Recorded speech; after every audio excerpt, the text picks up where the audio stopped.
Eh bien, bonjour à tous mes amis, bienvenue à cette nouvelle vidéo sur l'impression 3D. Oui, hein, la chaîne a sa petite rubrique impression 3D. Donc on va se faire une petite revue d'imprimante, une review. Là, il faut être complètement américain, ça veut dire qu'en fait on va la déballer puis on va regarder ce que ça donne. Alors c'est une imprimante 3D résine, hein, une technologie que je connais pas du tout. Donc on la déballe vraiment ensemble, hein, c'est réel. Hein. Si tu as été à l'armée, tu connais. C'est quand tu as un accident réel, tu dis réel. Pour que les gens sachent que tu n'es pas dans l'exercice. Bon, bref. Je te dis ça, je pense que tu t'en moques un petit peu. Là, on attend tout simplement le facteur qui doit arriver d'un moment à l'autre. Oui, ce satané facteur. La machine, bon, bah, tu l'imagines bien, hein, tu connais un peu, entre guillemets, mon atelier, etc. Je l'ai demandé, tout simplement, dans une couleur vraiment qui claque. Hein. J'ai demandé du rouge. Allez, jingle!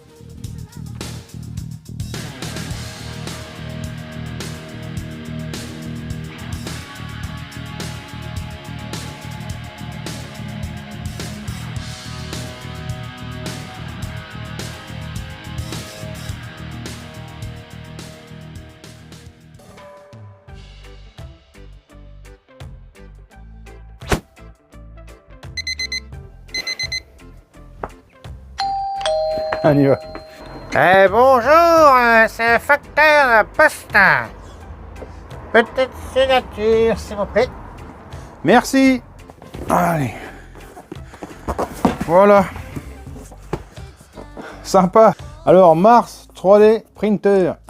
Elego ou elego.com. Bon, bah, tu vois. On va faire le déballage. Prise européenne, black. Hein, donc, ça tombe bien, j'avais demandé du noir. Ok, bon, allez, on déballe et on va passer tout de suite au montage de la machine. Tu vas voir, c'est assez rapide. Alors, comment bien déballer son Elego Mars? Alors, tu fais comme ça, tu vois. Alors, tu peux prendre une lame de cutter, un couteau. Tu prends ce que tu veux, vraiment. Hein. Pourquoi je prends du temps à déballer le colis, hein? Bah, tout simplement pour faire durer un petit peu la vidéo. Parce que tu vas voir, en termes de montage et tout, c'est assez rapide. Donc tu vois, ça traverse, ici, moi dans mon cas, ça a traversé la moitié de la planète, hein, comme ça, regarde. Tu déballes ça, et dedans, eh ben, tu as l'imprimante, voilà. Hein, et donc en termes de montage, visiblement, il faut que tu la sortes comme ça du paquet, hein, et que tu la poses. Et en fait, bah, disons, pour le montage, c'est maintenant terminé, quoi. Une autre chose vraiment intéressante sur cette imprimante, c'est que si tu veux, elle rentre sous le meuble. Hein. Bah, en tout cas, sous le mien, quoi. Allez, donc, je suis comme toi, je découvre complètement la machine et l'impression résine. Hein, c'est la première fois que je mets les pattes là-dedans. Donc, ici, tu vois la machine. Une notice, hein, que je suis en train de suivre parce que, bah, forcément, je connais pas. Ici, en accessoire, tu vois, tu as des gants. Ici, tu as des masques. Hein. Bon, il paraît que la résine est toxique. Je sais pas. Pour l'instant, je t'en dis pas plus. Je ne sais pas. Je suis pas encore très informé sur le sujet. Ici, tu as des petits filtres, hein, pour filtrer la résine. Un petit contenant, une clé USB, une chose dont je ne sais même pas ce que c'est, un tournevis, un peu d'outils, une alimentation, une petite raclette et une petite pince coupante. La pince coupante pour venir couper tes supports. Hein. Alors ici, tu le vois, j'ai de la résine, ici j'ai de la blanche et ici de la grise. Hein, donc 500 grammes de chaque. Ici, tu le vois, on a la surface de construction. Alors on est sur de l'imprimante résine. Hein. Pour l'instant, les imprimantes résine ont des formats plus petits que ce qu'on peut trouver sur du FDM. Hein. Le FDM étant le dépôt de fil chaud, hein, que tu connais bien. Ici, tu vois, on a une surface de 68 sur 12, enfin de 6,8 cm sur 12 cm. Et une hauteur possible de 15,5 cm. Bon, la hauteur, c'est assez confortable. Par contre, c'est vrai qu'on aimerait avoir des surfaces de construction plus larges. Bon, je pense que ça viendra par le futur. Hein. Pour l'instant, là, on est sur des machines, je te le dis, hein, on est sur une machine qui vaut à peu près 250 balles. Donc, il faut se rappeler qu'il y a quelques années en arrière, une imprimante résine, c'était tout simplement inaccessible. Hein, maintenant, tu le vois, tu peux t'acheter ça pour, je le répète, 250 balles. Alors, le FDM, l'impression au fil, tu le sais, hein, tout simplement, tu vois, tu vas déposer du fil, tu lèves, et ça, ta pièce se construit comme ça. Ici, c'est l'inverse. Ton plateau rentre dans la résine complètement et il soulève de, on va dire, 1/10. Bon, c'est pas ça, mais on va dire 1/10. Hein. Au lieu d'avoir 1/10 de fil qui se dépose, là, le plateau se lève d'1/10. En dessous, ici, tu as un écran qui va s'éclairer. Et là où l'écran s'éclaire, la résine se solidifie, hein, tout simplement. L'avantage, c'est qu'admettons, si tu voulais faire ici une plaque qui fasse la plaque de la surface complète, tout simplement, ça se soulève, ça éclaire un coup, et tac, ta surface complète, elle est faite. Ce qui veut dire que, admettons, si tu fais une pièce comme ça, je sais pas combien de temps ça prend, allez, on va dire, il faut 3 heures pour faire cette pièce. Par contre, si tu en remplis toute la surface d'impression, il te faudra quand même que 3 heures, parce que tu fais par couche complète, tu comprends? Ça, c'est l'avantage de la résine. Par contre, son inconvénient, c'est quand même la manutention peut-être un peu plus compliquée, hein, parce qu'ici, il va falloir des alcools pour nettoyer la résine, etc. Et le temps d'impression qui est quand même normalement plus long sur la résine. Pour l'instant, je sais pas, je découvre, hein, je suis comme toi. Petit écran couleur, sympathique. Bon, ça ventile fort, hein. Ça fait du bruit. Alors, ici, on a un écran couleur tactile. Donc voilà, là j'ai levé en fait l'axe de Z. On voit que l'axe de Z, lui, est graissé. Et là, tout simplement, on vient mettre notre surface de construction qu'on vient ici visser, tout simplement, voilà, avec cette grosse vis. Ici, on dessert les vis et on voit qu'ici, on a une liaison rotule, hein, tout simplement, c'est monté sur une rotule. Et aussi, on voit, il y a un ressort. Donc, pourquoi? Tout simplement, on va venir plaquer ici la surface de construction sur l'écran. On vient serrer les vis et notre plateau est réglé. Tant sur le plan, en fait, de la rotule, tu le comprends, que sur le plan de l'enfoncement. Alors, ça, c'est bon pour moi. Maintenant, on nous demande d'enlever ici le récipient, hein, qui est en acier ou en alu, je sais pas, mais c'est très lourd. D'ailleurs, il y a un film de protection en dessous qu'il faudra enlever, très certainement, j'imagine. Allez, pour calibrer notre machine, on se retrouve un peu dans la configuration d'une imprimante FDM. Ici, tu le vois, tout simplement une feuille de papier que je viens poser en fait sur l'écran, hein. Voilà, d'appuyer ici sur l'écran. Et tout simplement, hein, le Z vient se mettre en fin de course et on n'aura plus qu'à bloquer ici les vis.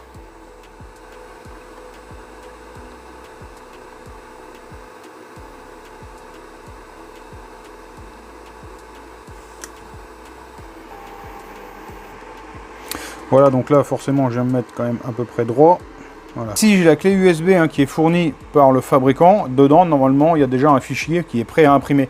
Donc pour s'assurer du bon fonctionnement de la machine, on va commencer par imprimer ce qui nous est livré.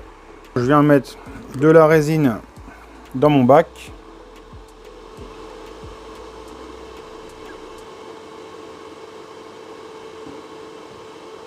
Donc ici, ce qui est bien, c'est que tu vois déjà à quoi va ressembler le modèle. Donc on va avoir deux espèces de colonnes d'échiquier, un peu des tours.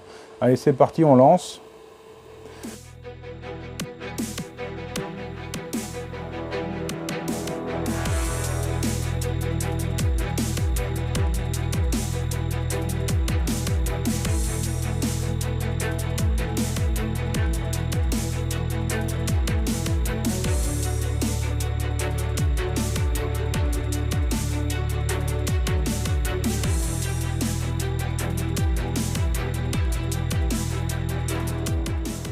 Bon bah voilà, première impression terminée. Allez, on va regarder ce que ça donne. Mettre ça comme ça. Alors. Bon bah écoute, ça a l'air sympa. Par contre, normalement, j'aurais dû me procurer de l'alcool, hein, un alcool où tu viens plonger ta pièce en fait pour nettoyer le reste de résine, hein, qui n'est pas en fait solidifié. Hein, il reste de la résine un peu partout. Donc normalement, tu mets ça dans de l'alcool, tu secoues pendant un petit moment. Ça enlève l'excédent d'alcool et tu mets ça après sous une lampe UV. Hein. Tu peux le mettre sous une lampe UV, tu sais, comme truc pour les gonzesses là, qui se mettent du vernis à ongles. Tu mets tes doigts sous les lampes UV. Donc c'est exactement le même système. Tu peux mettre ça là-dessous. Sinon, tu peux très bien le laisser comme ça et elle va durcir tranquillement au soleil. Hein. Ça peut se faire aussi. Tu vois, dans l'immédiat, j'utilise de l'acétone. Visiblement, ça fait le job. Bon, on verra bien. Après, l'acétone, tu peux le recycler, hein, puis tu l'emmènes à la déchetterie quand tu as nettoyé une paire de pièces. Bon, je sais pas combien de temps il faut laisser ça dedans. La qualité, la qualité d'impression, la finition, c'est hallucinant. Pour ceux qui connaissent l'impression FDM, on est à des années-lumière, quoi. Oh. Voilà, c'est hallucinant. Je vais te montrer après quelques plans rapprochés. Mais de toute façon, on va relancer une impression. Là, je vais, comment dire, je vais préparer un fichier, hein, parce que là, bah, forcément, ça c'est facile. Les mecs, ils ont fait un truc, là, eux, ils sont sûrs de leur coup, tout est bien programmé, etc. Moi, je vais essayer de lancer une impression à moi, et on va voir ce que ça donne. Alors, on va refaire tout simplement quelque chose qu'on connaît, hein, donc c'est-à-dire, on va faire cette pièce-là. Donc ici, on aura la pièce qui est faite en FDM, et puis après, bah, on va la faire en résine pour voir un peu bah, comment ça se comporte, si ça fonctionne bien, etc. Donc là, tu vois ça, il m'a fallu 4h47, je me suis trompé en début de vidéo, donc là, j'imagine, allez, on va dire qu'en maxi 2 heures, normalement, le truc, il est sorti.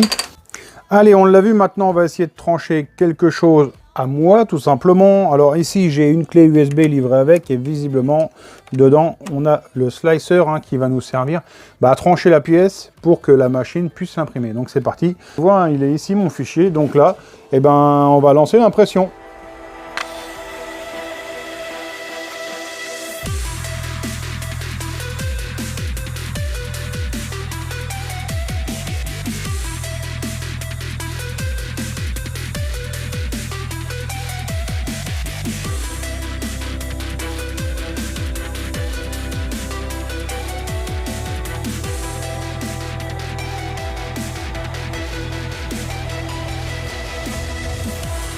Bon, allez, il va être temps de regarder ce que ça donne. Franchement, ça envoie, je te montre.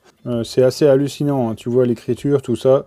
Les petites marches à l'intérieur de la pièce, vraiment, tout y est. On arrive même à avoir une espèce de brillance sur des couches supérieures. Hein. Chose que sur du du FDM, tu pourrais jamais avoir. Enfin, surtout du brillant et du lisse. Attends, j'essaie de te faire un reflet. Forcément, j'y arrive pas. Enfin, bref. Hein, ça y est, tu vois. Rien au-dessus. C'est vraiment... Enfin, c'est hallucinant, quoi. Donc tu as les marches à l'intérieur de la pièce, hein, sans souci, avec à l'intérieur tu vois l'espèce de petits serpentins là, enfin, franchement il n'y a rien à dire, c'est vraiment parfait. Impressionnant. Alors tu le vois ici à l'écran, ça c'est les petits bouchons que je réalise normalement avec une imprimante classique, hein, on va dire FDM, c'est les imprimantes à dépôt de filaments. Donc j'arrive à un résultat qui pour moi est correct, hein. Il y a quelques petits défauts, mais bon je veux dire ça reste une impression 3D, de toute façon tu n'auras jamais quelque chose de parfait. Ici, c'est ce que je viens d'obtenir en fait avec ma toute première impression résine. Donc tu vois, bon, elle est encore pas tout à fait sèche. Hein, il faudrait que je la mette sous une lampe UV, etc. Hein, pour la sécher vraiment et puis que ça soit vraiment dur.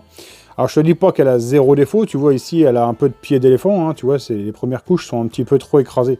Alors peut-être qu'il faudrait que je mette 2 feuilles de papier au lieu d'une ou une feuille un peu plus épaisse hein, pour que les premières couches soient un peu mieux. Mais d'ores et déjà, tu vois la finition, franchement, c'est hallucinant. Il n'y a pas de ligne et tout. Enfin, forcément, il n'y a pas de ligne parce que c'est pas un dépôt. Hein, c'est vraiment là, chaque couche est flashée en fait par l'écran. Franchement, c'est joli. Voilà, mon ami, on a fait le tour du sujet. Hein, pour une première, moi, je suis satisfait. En une journée, j'ai réussi à sortir une impression correcte. Alors, sache que je n'ai pas réussi à t'avoir un code promo sur la machine, hein, tout simplement parce qu'elles sont déjà vraiment... les prix ont été fracassés. Je te mets le lien dans la description, de toute façon, hein, c'est à peine au-dessus de 250 balles, il me semble, pour la résine. Normalement, là, je t'ai eu un petit code promo, seulement au jour et à l'heure où je tourne la vidéo, je n'ai pas reçu le code promo que j'aurais pu te mettre ici, un genre tournoi racing, tu vois, ou résine tournoi, mais non, je ne l'ai pas. Donc, tu regardes dans la description, alors elle sera peut-être pas tout de suite au moment de la sortie de la vidéo, le temps que je m'entretienne hein, avec le fournisseur de la résine. Et normalement, je t'aurai un petit prix là-dessus. Bon, c'est toujours sympa. Voilà, donc pour moi, l'impression 3D résine. Bon, alors le résultat, c'est sensationnel. Hein, c'est vraiment hallucinant. La machine, elle fonctionne bien. Le ventilateur, un petit peu bruyant. Mais bon, sinon, je veux dire, visiblement, elle est bien pensée. Hein, le moteur de l'axe Z, hein, donc celui qui monte, il est costaud. Il n'y a pas de problème pour aller relever la tête à chaque fois. C'est super bien rigide, c'est de l'acier, tu vois, c'est solide, je la trouve élégante, hein, tu l'as en 2 couleurs, moi je l'ai pris en noir et rouge, et tu l'as aussi en orange et grise. Voilà, donc ça sera à toi de choisir si ça t'intéresse. Pour moi, en toute honnêteté, c'est un des choix les plus judicieux si tu veux t'essayer à l'impression résine, hein, tout simplement du fait de son prix. Le plateau d'impression, c'est le standard actuel hein, sur la machine, pour Monsieur Tout le Monde, c'est ce standard-là. Tu as des machines avec des plateaux plus grands, mais c'est des machines qui valent 2 ou 3 000 balles, donc c'est pas possible pour s'essayer à la résine. Qualité d'impression parfaite, la machine elle est bonne. Par rapport à une FDM, le seul souci effectivement, c'est qu'il y a un peu de pollution autour, hein, forcément. Tu jettes des gants, tu bouffes beaucoup de papier, il te faut des alcools pour nettoyer, ou tu vois des produits un peu chimiques, etc. Donc effectivement, pour moi, c'est un complément de l'imprimante à dépôt de filament. Pour moi, c'est bien d'avoir les deux. Je te dis ça aujourd'hui, hein, peut-être que dans un an, je ne travaillerai plus qu'avec ça, j'en sais rien. Moi, l'objectif, tu l'imagines bien, c'est pouvoir de créer des pièces mécaniques. Visiblement, il existe des résines qui vont nous servir dans la mécanique, hein, notamment une résine qui s'apparenterait à de l'aluminium une fois qu'elle est séchée, coagulée et tout, sous les lampes UV, qui devient vraiment dure, comme de l'aluminium, hein. Je mets des guillemets quand même, et des résines souples qui vont nous permettre éventuellement de faire des manchons souples. Donc voilà, ça sera à voir, hein, ça sera des tests qui vont arriver sur la chaîne, je pense, assez vite.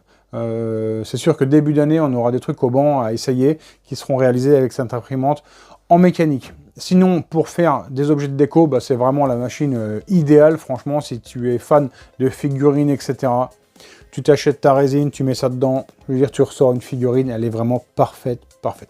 Voilà, j'espère que cette petite vidéo vous aura plu. Je vous laisse évidemment regarder dans la description le premier lien pour la machine, le deuxième lien pour les résines, et normalement, après, tu verras, tu auras un code promo pour les résines liquides. Merci à tous de m'avoir suivi, je vous souhaite de passer une bonne soirée, on se retrouve bientôt pour une prochaine vidéo. Ciao, bye!